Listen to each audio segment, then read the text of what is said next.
शुरू होती है और एक ब्यूटीफुल से शहर को दिखाया जाता है जहाँ एक प्यारा सा बच्चा गीगन अपने दादू दादी के साथ रहता है क्योंकि उसके मम्मी पापा अब उसके साथ नहीं है। पर गीगन को तो वो याद भी नहीं है, उसके लिए तो उसके सब कुछ उसके दादू दादी ही है। गीगन के दादू एक लाइट हाउस में काम करते हैं और हमारा प्यारा गीगन उसे तो डीजे बनना है। वो अपने दादू को भी अपना गाना सुनाता है जिसके बाद वो दोनों डांस करते हैं। पर उसके दादू अब बूढ़े हो गए हैं। दादू गीगन को हंसमैन के बारे में बताते हैं कि उसे तुम कभी भी सुनहरे सींगों वाले हिरणों तक मत पहुंचने देना, उनके सींगों की वजह से ही नदियां बहती हैं और हंसमैन उनके सींग चुराकर नदियों को गायब कर देगा। पर गीगन को हंसमैन वाली बात बस एक कहानी लगती है। तब दादू कहते हैं कि ये कहानी नहीं हकीकत है, वो अंधेरा है और हमारी लाइट हाउस की लाइट ही उसे यहाँ आने से रोक सकती है। फिर वो दोनों लाइट हाउस की लाइट को ऑन कर देते हैं जिसके बाद दादू गीगन से कहते हैं कि तुम इस लाइट हाउस को हमेशा इसी तरह जलाते रहना।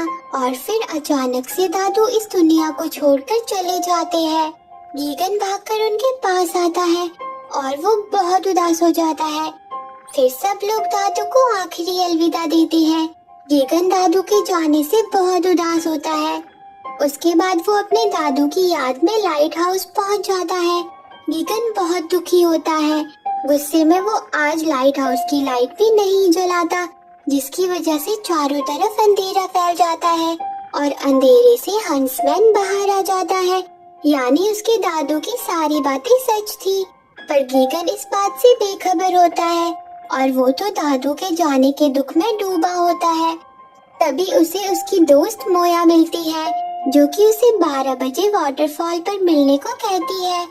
और बेचारा गीगन आज होने वाली पार्टी में डीजे बनने वाला था, पर वो दादू के जाने के दुख की वजह से डीजे बनने से मना कर देता है और बहुत उदास होता है, जिसे देखकर उसकी डीजे पार्टनर उसे बहुत सारी कैंडीज दिलाती है ताकि उसका मूड अच्छा हो जाए।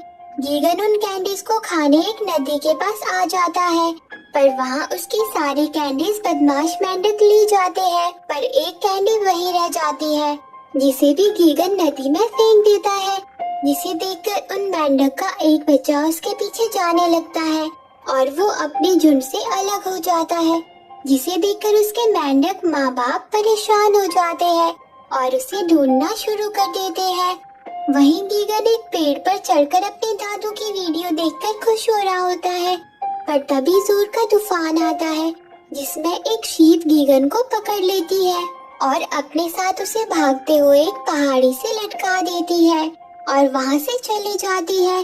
तभी वहां पर मोया आ जाती है जो गीगन को ऊपर खींच लेती है और उससे कहती है कि 12 बज गए हैं, चलो आ जाओ।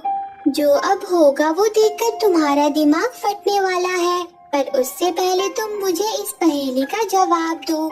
वो क्या है जो भागती है पर चलती नहीं, फुसफुसाती है पर कभी बोलती नहीं, बिस्तर होते हुए भी नहीं सोती और मुंह होते हुए भी नहीं खाती? चलो चलो बताओ। पर बेचारा गीगन पेड़ पर से नीचे गिर जाता है और नदी में बहने लगता है और मोया उसे तो जैसे इससे कोई फर्क ही नहीं पड़ता।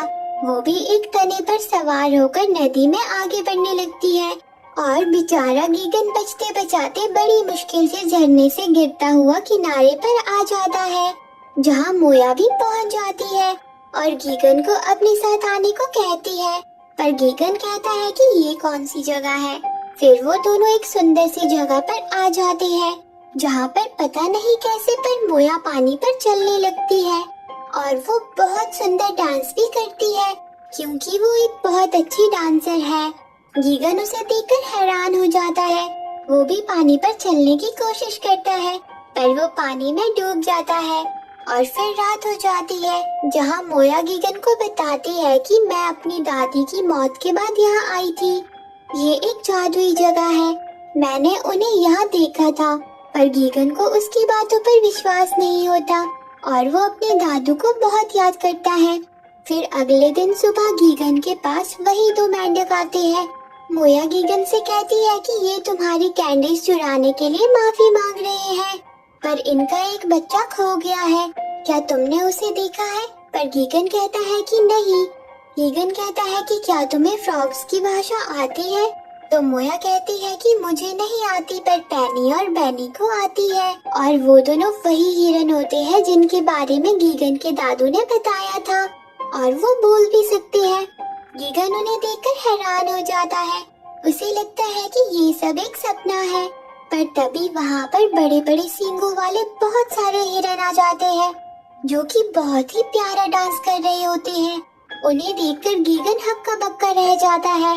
फिर उन सबका सरदार पैट्रिक गीगन और मोया के पास आता है।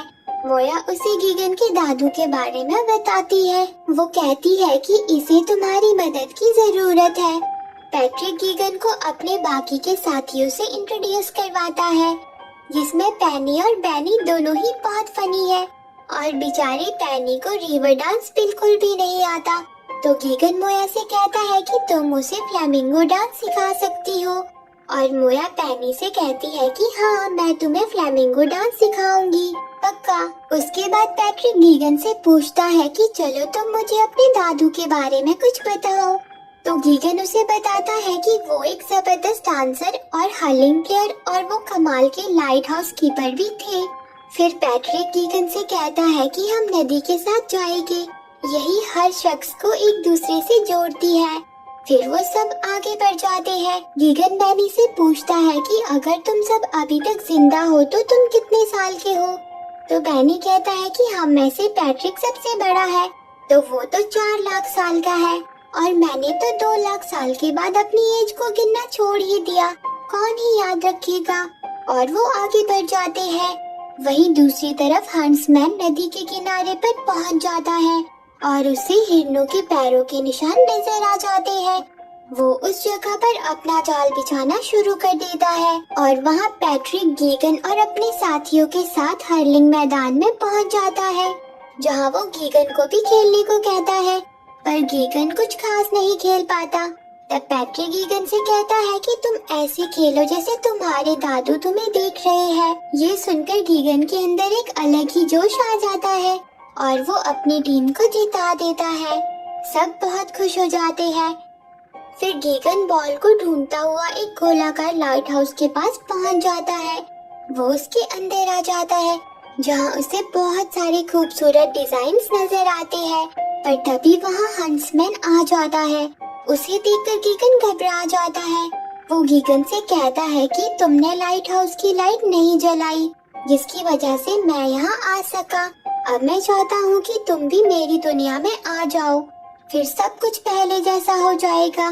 पर गीगन कहता है कि दादू ने कहा था कि तुम पर बिल्कुल भी विश्वास ना करूं। फिर हंसमैन कहता है कि ओ अच्छा, पर तुम किसी को भी मत बताना कि मैं यहाँ हूँ, क्योंकि तुम्हारी वजह से ही मैं यहाँ आ पाया हूँ। सब तुमसे चिढ़ जाएंगे। और वो ये कहकर गायब हो जाता है। और तभी गीगन के दोस्त वहाँ आ जाते हैं। वो गीगन से पूछते हैं कि क्या हुआ, पर गीगन उन सबको कुछ नहीं बताता। जिसके बाद वो सब आगे बढ़ जाते हैं और समुद्र के किनारे पहुंच जाते हैं। पैट्रिक उन्हें बताता है कि ये है ग्रेट गेट। ये वो दरवाजा है जिससे अतीत वर्तमान की सभी आत्माएं गुजरती है। गीगन कहता है कि तो क्या मेरे दादू भी यहीं से आए होंगे? तो पैट्रिक कहता है कि ये बात तो यहाँ के गेट कीपर को ही पता हो सकती है। और एक बूढ़ा हिरन सामने आता है। गीगन उससे अपने दादू के बारे में पूछता है, तो वो कहता है कि हाँ, वो यहाँ से नाचते झूमते हुए गए और उन्होंने कहा कि तुम उनकी प्रथा को जिंदा रखोगे। जिसके बाद मोया गीगन को और आगे ले जाती है और कहती है कि मैंने अपनी दादी को यहीं देखा था। पर गीगन को तो कुछ भी नजर नहीं आता। और तभी हंसमैन एक हिरन पर गोली चला देता है। वो सब घबरा जाते हैं और वहाँ से भागने लगते हैं, पर हंसमैन भी उनके पीछे पड़ जाता है और बैनी को पकड़ लेता है। पैट्रिक और गीगन उसे बचाने हंसमैन के पास आ जाते हैं और वो हंसमैन यही चाहता था, क्योंकि उसे पैट्रिक के जादुई सींग चाहिए थे। हंसमैन और पैट्रिक की आपस में फाइट शुरू हो जाती है, पर हंसमैन गीगन को पकड़ लेता है और वो पैट्रिक से कहता है कि बच्चे के बदले तुम मुझे अपनी सींगें दे दो। पैट्रिक कहता है कि क्यों? तो हंसमैन बताता है कि मैं तुम्हारी सींगों से नदियों को रोक दूंगा और चारों तरफ अंधेरा फैला दूंगा। बेचारा पैट्रिक गीगन को बचाने के लिए उसकी बात मान जाता है, पर हंसमैन पैट्रिक पर गोली चला देता है और गीगन भी बेहोश हो जाता है, जिसके बाद चारों तरफ अंधेरा फैल जाता है और नदियों का पानी सूखने लगता है। अब गीगन होश में आता है और पैट्रिक को मरा हुआ देखकर बहुत निराश हो जाता है, जिसके बाद पैट्रिक के साथी और मोया वहां आते हैं और जिंदगी में पहली बार पैनी खूबसूरत डांस करती है पैट्रिक के लिए, जिसके बाद पैट्रिक का शरीर गायब हो जाता है। गीगन भागते हुए हंसमैन को रोकने के लिए जाता है, जहां गेट कीपर गीगन को बताता है कि तुम्हें सींगों को पानी में पहुंचाना होगा, जिससे सींगे फिर से नदियों में जान फूंक देगी। उसके बाद गीगन गेट कीपर को हंसमैन की राफ्ट को घुमाने को कहता है और उसकी राफ्ट पर कूद जाता है, जहां गीगन की मदद मछलियां भी करती है और गीगन सींगों को पानी में डाल देता है, जिससे एक बड़ा सा हिरन पानी से बाहर आता है, जो जादू से हंसमैन को अंधेरे की दुनिया में वापस भेज देता है और मछलियां गीगन को किनारे तक पहुंचा देती है। किनारे पर गीगन को खोया हुआ मेंढक का बच्चा भी मिल जाता है, जिसके बाद गीगन वापस आकर मेंढकों को उनका बच्चा लौटा देता है। वो सभी उससे मिलकर बहुत खुश हो जाते हैं और एक बिंदास अंदाज में गीगन को थैंक यू बोलते हैं, जिसके बाद गीगन मोया से कहता है कि हे मोया, मुझे तुम्हारा पानी पर चलने का राज पता चल गया। पर गीगन कहता है कि पैट्रिक के न होने के बाद भी नदियों में पानी कैसे बह रहा है। तभी बैनी के सर पर पैट्रिक जैसे ही सींग आ जाते हैं, यानी पैट्रिक ने अपने बाद बैनी को राजा बना दिया है। गीगन कहता है कि सब अच्छा है, पर अब मुझे घर जाकर लाइट हाउस की लाइट जलानी है। जिसके बाद मोया और गीगन वापस घर की तरफ लौट जाते हैं और गीगन इन सब के लिए मोया को थैंक्स भी कहता है और वो मोया की पहेली भी सुलझा देता है, जिसका जवाब होता है नदी। फिर दोनों घर वापस पहुंच जाते हैं। मोया गीगन से कहती है कि चलो अब पार्टी में मिलते हैं, पर गीगन कहता है कि पर पार्टी तो 2 दिन पहले थी।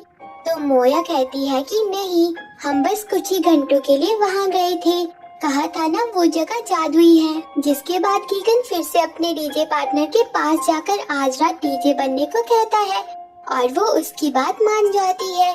फिर गीगन लाइट हाउस में आ जाता है, जहाँ वो लाइट को ऑन कर देता है और लाइट जलाते ही उसे अपने दादू नजर आते हैं। वो गीगन से कहते हैं कि मुझे तुम पर नाज है, पर अब मुझे जाना होगा, और वो वहाँ से खुशी खुशी चले जाते हैं।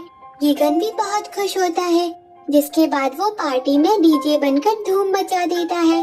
सब उसकी धुन पर झूम उठते हैं और मोया अपने डांस से सबका दिल जीत लेती है। सभी खुशी से झूमने लगते हैं और इसी के साथ ये मूवी एंड हो जाती है। तो दोस्तों, आपको ये मूवी कैसी लगी कमेंट करके जरूर बताना और रोज ऐसी ही प्यारी प्यारी मूवी देखने के लिए मेरे चैनल को जरूर सब्सक्राइब करना। जी हाँ, सही सुना, मैं आपके लिए रोज एक प्यारी सी मूवी लेकर आऊंगी, ताकि मेरा मेरी दोस्तों के साथ प्यार बना रहे। Thanks for watching.